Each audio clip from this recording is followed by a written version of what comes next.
आणि दोघेही मार्गदर्शक आहेत असं म्हणता येईल. या दोघांचाही धन्यवाद देण्यासाठी मी इथे उभी आहे. काम तर आपण करत असतो, पण आपल्याकडच्या कंडिशन्स सगळ्यांना माहित आहेत की महिलांच्या काय कंडिशन्स आहेत. लिटरली जरी किती शिकल्या असल्या तरी कुठेतरी त्यांच्या मनामध्ये हे सतत असतं की आता मी काही करू शकत नाही, आता माझं बाळ झालं, आता मला बाहेर जाता येणार नाही. पण घरात राहून सगळं करता येतं. जसं मॅडमनी सांगितलं की ग्रॅटिट्यूड द्यायला शिका, नेहमी स्वतःमध्ये स्वतःबद्दल सेल्फ क्लेम ठेवा की येस आय कॅन डू दिस. कुठलीही गोष्ट तुम्हाला अशक्य नाही. तुम्हाला मला आज आल्याबरोबर खूप जणांनी विचारलं तुम्ही का द्या, तुम्ही का द्या. हो, किती बरं वाटलं. जर माझ्यामुळे तुम्हाला इन्स्पिरेशन मिळत असेल तर वाय नॉट. मला खूप आनंद आहे की असं तुम्ही इतर तुमच्या आजूबाजूच्या ज्या महिला आहेत ना तर सगळ्यांना इन्स्पिरेशन द्या. येस यू कॅन डू दिस. नका बोलू कोणाला ती ना ही ना गोष्टीमध्ये रमू नका. नेव्हर. सगळ्यात पहिला जर टीव्हीच्या सिरियल बंद केल्यात ना तर हा डोक्यातला असल्या ज्या विचार असतात ना ही अशी ती तशी ती तशी. नेव्हर. मला कधीच माहीत नाही कोणती बाई कशी आहे, बघितलंच नाहीये ना. काय तिच्यात किडे आहेत चुकीच्या, म्हणजे माझा शब्दाचा गैरअर्थ नका घेऊ, चुकीचे असतात माझे विचार त्याच्याबद्दल मी म्हणते. सो सगळ्यांना इन्स्पायर करा. दीपाली मॅडमनी स्वतःची जर्नी सांगितली आहे, त्याच्यापासून इन्स्पिरेशन घ्या. खूप शिका. जग खूप मोठं आहे. सर जसं सायबर क्राईम सांगितलं, इन्व्हेस्टमेंट सांगितलं, त्याच्यानंतर आपल्याला फेसबुक आहे. कारण आज टेक्नॉलॉजी इतकी प्रगत झालेली आहे की तुम्हाला शिकलंच पाहिजे. तुम्ही नाही बोलायला पाहिजे की मला हे येत नाही, मला हे येत नाही, मला येत नाही. तुम्हाला सांगू का, जेव्हा हे मोबाईल आले ना साधारण 2005ला वगैरे, त्याच्या आधी मी 1993-95 मध्ये मी बॉम्बे हॉस्पिटलमध्ये काम करत होते. तेव्हा पेजर आले होते. इतकी भीती वाटायची ना पेजर. आणि नंतर ते मोबाईल आले, बटणं दाबायचे. माझ्या कामाला बाईकडे मोबाईल होता. ती मला म्हणाली की मॅडम मला ना SMS करा. अगं बाई मला तर मोबाईलच चालवायला. आणि तुझी कामवाली बाई मला म्हणाली की मला SMS करा.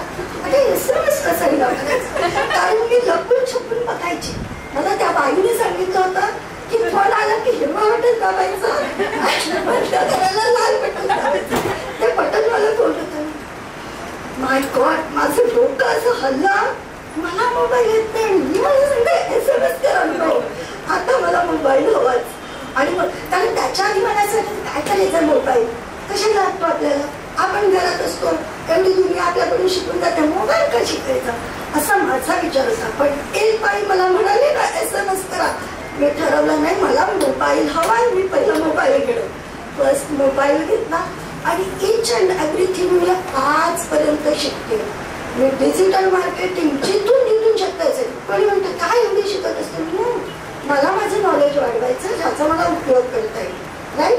आणि नेहमी पैशात विचार करू नका, तो आपोआप येतो. त्याच्या मागे धावू नका.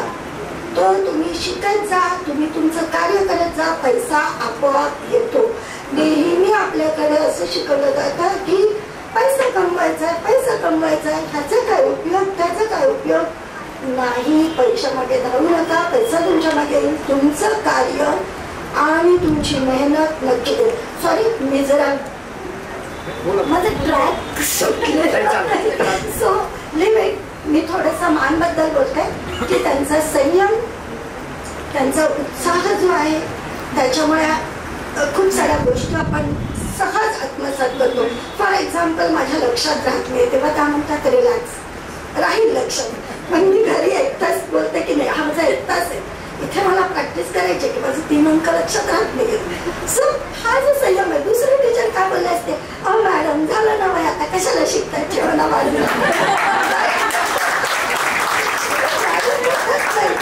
तुम्हाला वेळ लागेल पण होईल. मग मी घरात 1 तास लावून असतो. माझा दुपारी 1:30 ते 2:30चा टाईम असतो की ज्या वेळामध्ये मी बसते की नाही मला 3 नंबर लक्षात राहिले पाहिजे. तर माझा पहिला नंबर लक्षात राहिला तर शेवटचा राहत नाही, आणि शेवटचा राहिला तर पहिला राहत नाही. सो मी करते, मला माहिती मी करते आणि राहणार त्याचं. नेक्स्ट अमोल सरांचं थोडं कौतुक करूया. त्यांनी सायबर क्राईम त्याच्यानंतर इन्व्हेस्टमेंट आणि फेसबुक, ह्या सगळ्या गोष्टींमध्ये आपल्याला मार्गदर्शन केलं जे खूप गरजेचं आहे. त्याचाही तुम्ही फायदा घ्या.